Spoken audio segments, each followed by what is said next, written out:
Hello student, welcome to our academy. मैं राजीव राणा आप लोगों का स्वागत करता हूं।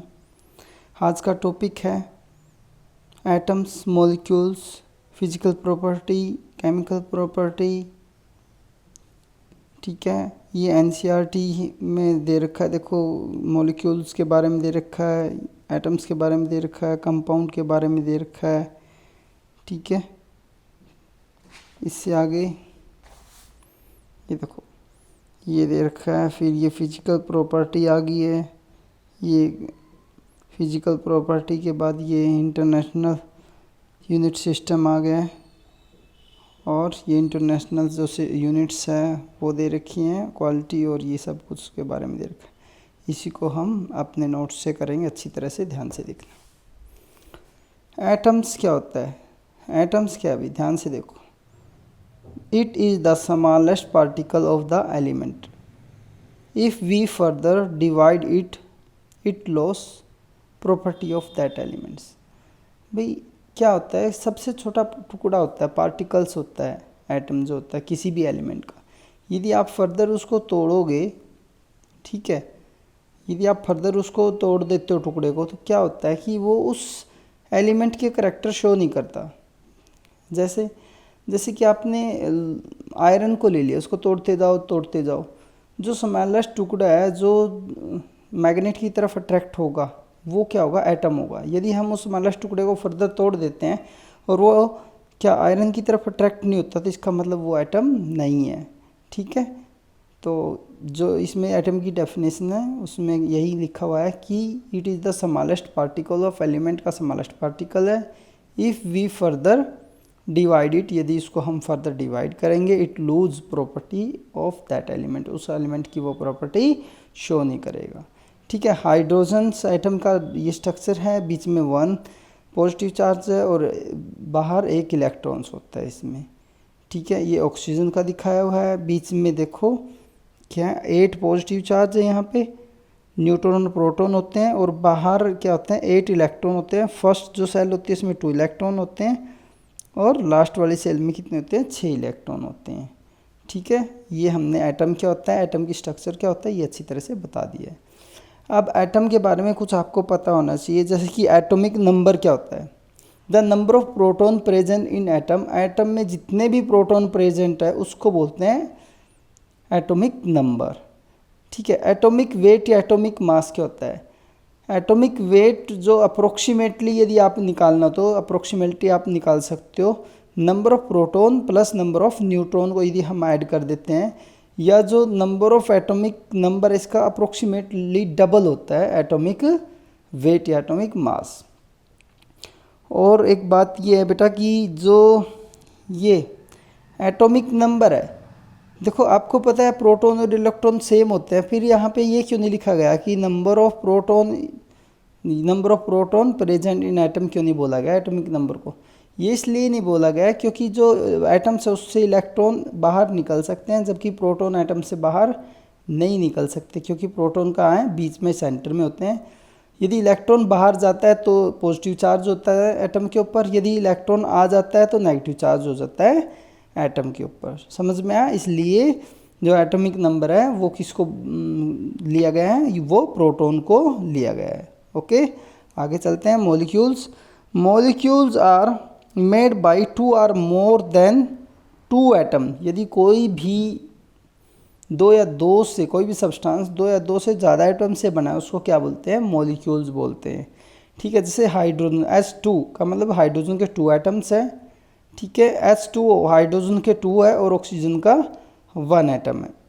ओके, आगे चलते हैं। कंपाउंड क्या होता है? It is a combination of 2 और मोर।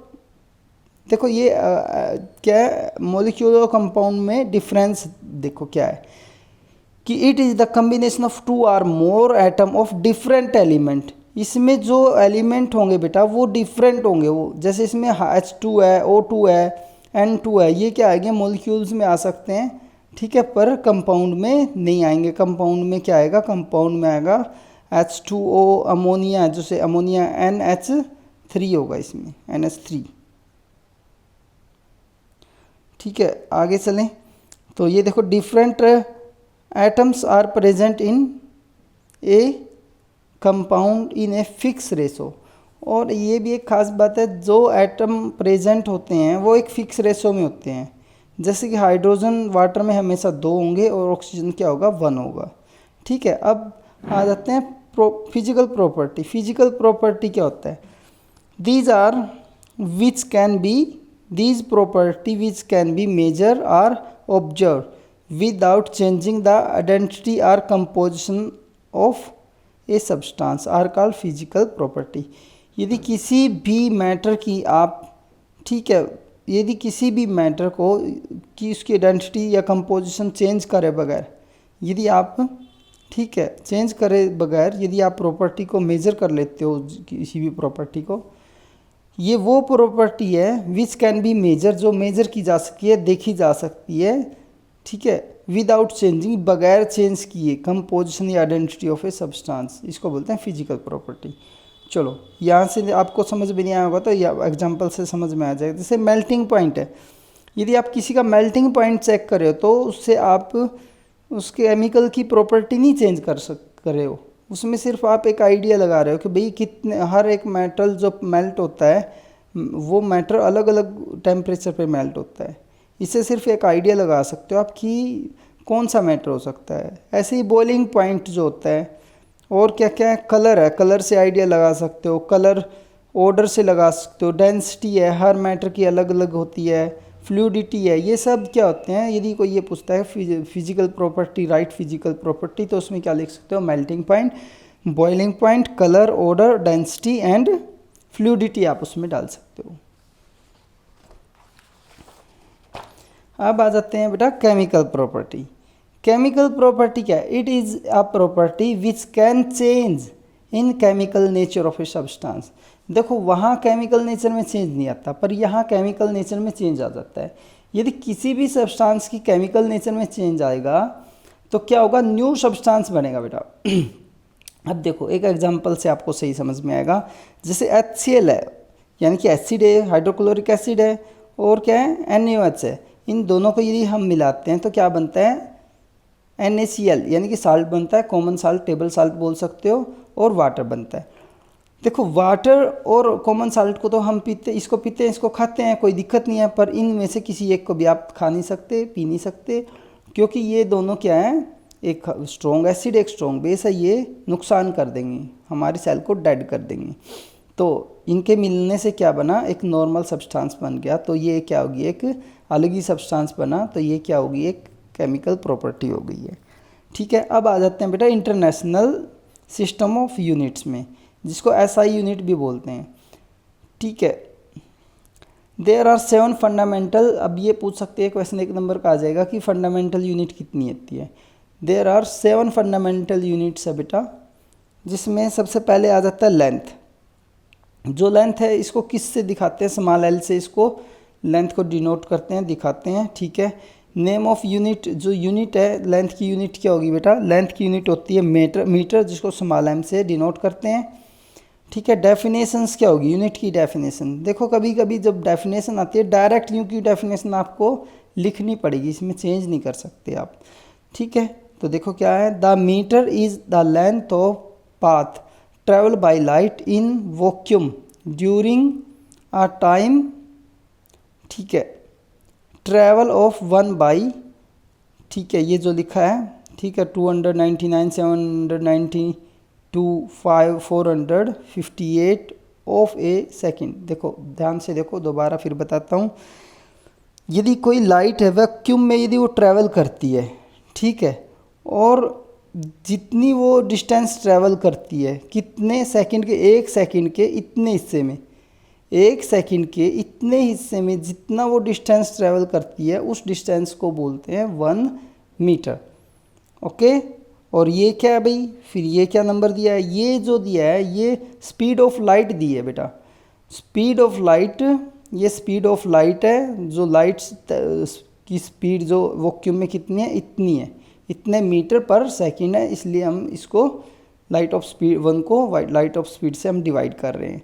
ठीक है, मास ऑफ सिंबल, अब मास आ जाता है। जो मास का सिंबल क्या है, स्मॉल m से इसको डिनोट करते हैं, और मास की यूनिट क्या है भाई, केजी यूनिट है भाई, ध्यान देना, मास की यूनिट क्या होती है, इंटरनेशनल यूनिट केजी है।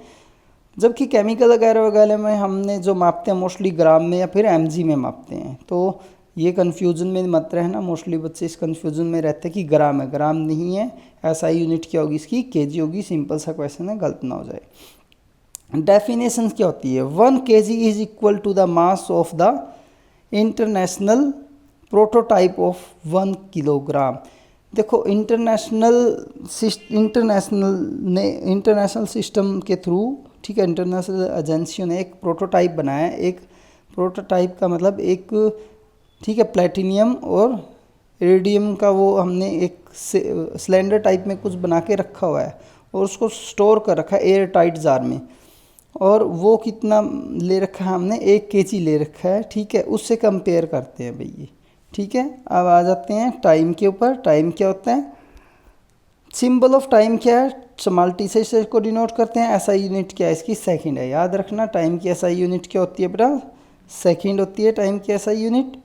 ओके, अब आ जाते हैं, the second is the duration of 9, 192, 631, 770 periods of the radium corresponding to the its transition between the two hyper level of the ground state of the cesium 133।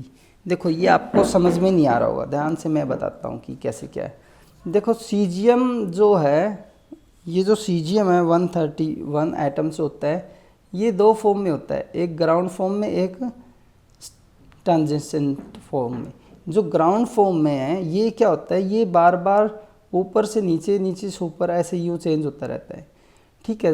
ये 1 second में कितनी बार ट्रांजिस्ट होता है, 1 second में जो इसकी रेडिएशन निकलती है वो निकलती है, इतनी बार रेडिएशन निकलती है।